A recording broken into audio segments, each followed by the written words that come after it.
Në çdo zgjedhje, opozita ka hyrë me të njëjtën shpresë, me të njëjtën llogari dhe me të njëjtin rezultat. Edi Rama fiton, dhe arsyeja kryesore ka një emër të vetëm, Sali Berisha. Për një popull që kërkon ndryshim, është absurde të futesh në garë me të njëjtët karikatura politike që kanë dështuar 10 herë dhe të presësh një përfundim të ri. Berisha është një ekuacion i kalbur politik, gjithmonë del keq e më keq, por militantët e verbër vazhdojnë t'i japin vlerë, siç fanatikët që luten para një ikone. Sali Berisha është humbësi më i madh në historinë politike të Shqipërisë, i rrethuar nga familja e tij, e një grusht besnikësh që nuk kanë as ide dhe as guximin të përballen me të. Ai sot nuk drejton opozitën, ai e pengon atë, ai nuk është më alternativë. Ai është pengesë. Berisha është një kufon politike që refuzon të varroset. Ai ka humbur gjithçka: zgjedhjet, besimin, mbështetjen ndërkombëtar, moralin publik. Ka fituar vetëm një gjë: urrëtitjen e heshtur të atyre që do donin të rrëzonin Ramën, por e kanë të pamundur me këtë kufon mbi shpinë. Nëse Rama është armiku politik i opozitës, Berisha është sabotatori i brendshëm i saj. Ai është njeriu që i dhuron Ramës fitoren,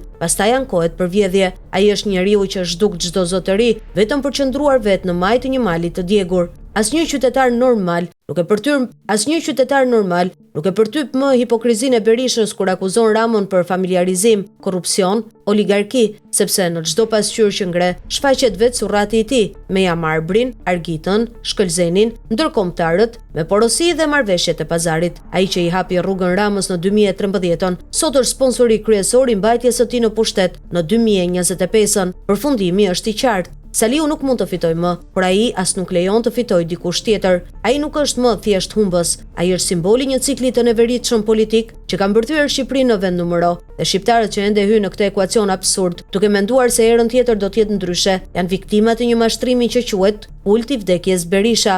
Berisha nuk është baba i demokracisë, ai është smurtaja e opozitës, dhe çdo ditë që ai e mban peng këtë hapësirë politike, është një ditë që Edi Rama gëzon në pushtet, duke grabitur pasuritë publike dhe pa bërë asgjë.